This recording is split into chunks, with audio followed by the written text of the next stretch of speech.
Welcome back, Internet. So it is taking me a little bit of a while to get that Canvas director's statement done. I am still working quite a bit. Christmas is upon us, but that video should be out, well, honestly, probably on Christmas, if not the day after. So while I was working, I did sort of think about something I could put out really quick that would just be sort of a nice hello, I'm working on it, I'm still here, I'm still alive kind of video. And I got to thinking that a lot of other YouTubers and a lot of people that, tend to have a media presence give people like a tour of their collections or their spaces or sort of the neat things on their shelves or on their YouTube set. And where you guys can see my desk and my workspace in all of my videos, it's where I'm sitting when I'm talking to you all. You guys haven't really seen my Nintendo collection, and I know I've talked about Lego Mario a little bit on the channel, but I haven't gotten to really show you the ins and outs of that collection yet either. So while I was sitting around working on editing the Canvas video, I thought I would just turn my camera on for a little bit where I was sitting and give you guys just a quick tour of what we call the Nintenroom in our house. It's got all of our Nintendo stuff and all of our King of Kong era stuff and Arcade Fire stuff and just some sort of like fun collections that we've started. Nothing too special, but here you go. Here's a little tour of my house because I wanted to give you something and, say thank you for subscribing to the channel. Thank you for being here. Thank you for watching. And I promise, I really do promise, that Canvas video is coming out. It is coming out this week. I just want to make sure that when I make these long video essays, I am making something that's really entertaining and has some nice visuals and it's, it's a good watch. So I do promise that video is coming and I think it's really fun and it's going to be a nice way to wrap up that series. But in the meantime, come along with me, bring your friends, and here's my house. Alright, so I'm just going to hit record on my voice and watch this video back that I recorded and just kind of give you guys a tour as if you're here. So right here you are seeing the row of King of Kong posters as they might look to an untrained eye, but these are actually posters that Bill has made for my show or that I have made for my show in the likeness of King of Kong. And so we do have, yes, one actual King of Kong poster in that lineup, but the rest are all things made for Arcade Fire. Now it's Christmas time, so the house is a little Christmassy. You saw my garland there on the light. Down here we have a boxed Billy Mitchell signed Donkey Kong Classics that we acquired from a friend at a convention. And yes, let's talk about the nitty gritty. My Lego collection. So I recently bought these little tiles that I am slipping onto the top of my bookshelf in my entertainment center so I can attach some of the harder to place pieces of the collection. One being that Piranha Plant slide, super annoying to place. It's very wide.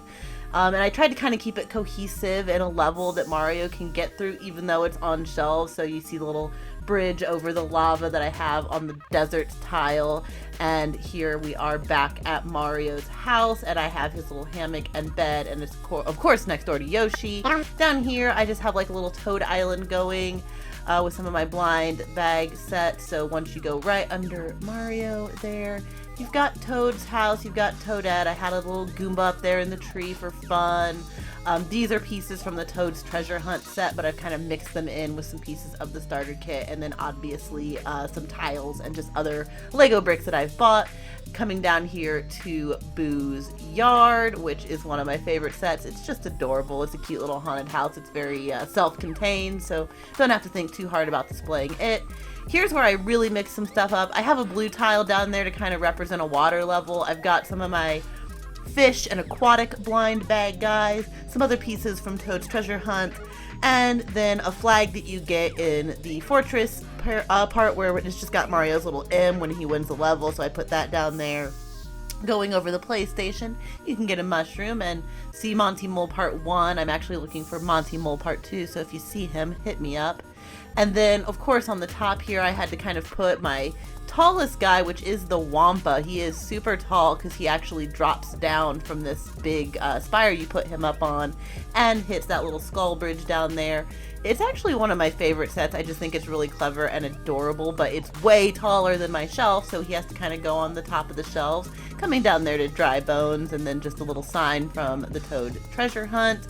Another favorite set, of course, Bowser's Castle. I'm not going to film too much of that because I am going to do a whole video reviewing Bowser's Castle as well as some of these other sets that I have not yet reviewed. I don't know what I'm doing down here. This is kind of just pieces that I wanted to display and try to create some kind of cohesion, but I just didn't have a place for. So I've got the piranha plant from the fortress level you can buy in the expansions. I've got the Thwomp, who's kind of guarding a gateway looking thing that I made for Bowser's Castle. And down here on the bottom, I've got his little level power-up outfits. I do have some shelves that are not yet dedicated to Lego yet, guys. So down there was my comic book collection, part of it, and some pop figurines as well as my Dragon Ball pops. Going up into another shelf that, yes, is Lego dedicated. I have my bullet bills and some of the desert levels. I combined those, kind of made like a little desert oasis set here with a Shy Guy. I thought that looked cute. I got this Pac-Man Lamp from Australia. He talks and has a remote control. He's pretty nifty. And yes, I bought the Fuzzle Nuts, as we call him, or Clyde, Pac-Man pop figurine with a little light fixture that's set up like Tetris. You can actually move those bricks around in different formations should you choose.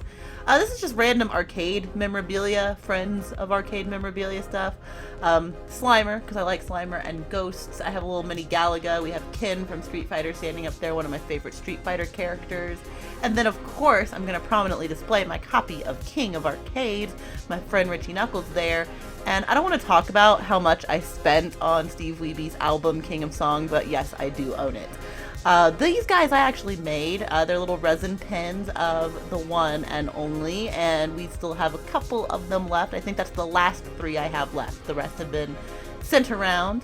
Going back up into another Lego set, I have Kid Bowser on top of the fortress because I thought that looked really cute. I saw another YouTuber who displays Lego Mario put him up there, and I was like, oh, that's brilliant. I'm going to do that too. So I did. I've got a Koopa up here in the other fortress, and I combined some elements of the starter course as well as the fortress level to create these levels here and spread out some more enemies and trees and foliage. I guess we have to talk about it. I do have a dedicated original Donkey Kong in my Nintenroom. Originally it was bought as sort of a prop item, but it gets its playtime. It's right next to the Christmas tree, so let's take a moment and talk about my Christmas tree because it's pretty cute. I've got only nerd ornaments or ornaments that are kind of appropriate for our life. That one was sent to me by a friend. Thanks, Jedi. My little Nintendo controller ornament there. And Yoshi. And then going up here we have Mario. Back there you saw my red cup. I do work at Starbucks, so yeah, it's on my Christmas tree with my little star power up on the topper there. Back there it's a little easier to see when I don't have my Christmas tree, but I have a Arcade Fire poster that's actually an art piece of a Donkey Kong that I just set by my Donkey Kong. My house has this weird little corner shelf that's just like in the high corner. I couldn't figure out anything cool to put back there, so I have my Kong Off Mini trophy that we made for an event in Bloomington, and then just a care package that was sent to me by my Australian Donkey Kong friends. Love ya, mates. And here's the side art of my Donkey Kong. The seller was very kind to make it look very pretty when I bought it, so I did buy a pretty machine. And I have a small not MAME sticker on my Donkey Kong for character, as well as Kong Club, and a fun little keychain I made, which is a barrel and a little gorilla. Up here I've got, Christmassy as well up here, but I have a Donkey Kong puppet that a friend gave to me that I actually remade the tie and made it an American flag tie for obvious reasons. And then I have a row of Billies giving us some encouragement here at the Donkey Kong. That is, of course, one of Billy Mitchell's actual Walter Day trading cards, and then the trading cards for the actors who have played Billy Mitchell in my play. My ledge has a action figure I made of my cat holding a video game controller, some succulents, and some stickers I made going into my beautiful, classy beaded curtain, and my little bunny pom-poms that I just hang up there. Yeah, I'm going to talk about this painting. So I've had this painting forever. I did it several years ago in like 2009, I think. And Cyclops, obviously my favorite X-Men. It's gone with me to every single house I've had and all the houses I've had on my own. So I don't think it's going anywhere anytime soon. People have offered me money for it. So Cyclops just kind of lives with me. Another thing people ask me about a lot when they see pictures of my house are my cool Donkey Kong throw pillows. I got those on Etsy. Check that out. They were only like $7 a throw pillow, so worth it, I think.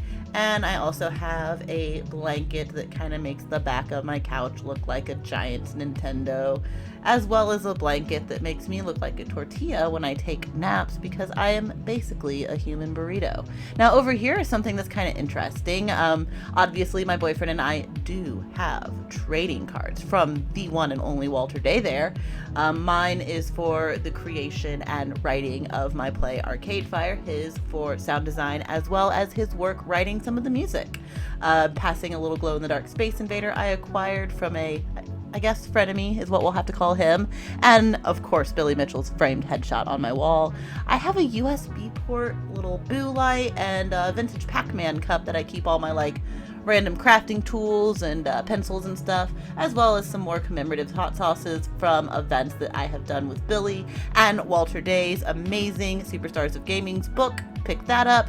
And here's a kind of cool thing I guess I have. When Billy saw that I had this magazine, he was like, whoa, I haven't seen that in a while. And he actually had sent that to me when we first met, and I had secured his flight to the first round of the play. I was supposed to sell it to raise money, and I just never found a seller that I felt like was offering the right price or was going to do the right things with it. So it's still in my collection, as well as the Arcade Fire hot sauces that he made for our show. Thank you so much for doing it, Bill. That was really special. I will keep those forever sealed up. There you saw my obviously not officially licensed boo-themed water pipe and my kind of end table. And that's just a stupid yak ottoman I have. This is a prop from the show. It's Donkey Kong's tie for, the actor who will play Donkey Kong, but now it's just hanging out on my obnoxious dog dumbwaiter table. And yeah, that's kind of my collection. I appreciate you while sitting through this and listening to me babble and talk about my toys and the fact that I'm a kid. Another Arcade Fire poster there. But I just thought it would be kind of fun to show you what my environment looks like and some things that I really love and I have in my collection. I just kind of started being able to adultly display stuff. We move around a lot. I'm an artist, obviously, so putting some of my merchandising and toy display skills to the test and fitting them in our tiny cottage has been fun, but it's also created something that's very cozy and feels like home. So I hope you enjoyed this little tour of the Nintenroom. I am sorry that content is slow coming. I'm really getting my bearings and trying to create some quality stuff. So I hope you enjoyed this. I hope you enjoyed seeing a little bit of our house and my collection. Maybe if you enjoyed it a whole bunch and you leave me a like and a comment and tell me about something else you might want to see in my home, I can show you that. Maybe. With that, please subscribe to the channel and stay tuned for my Canvas video that will be coming out this week. Catch you backstage, internet, and have a great holiday.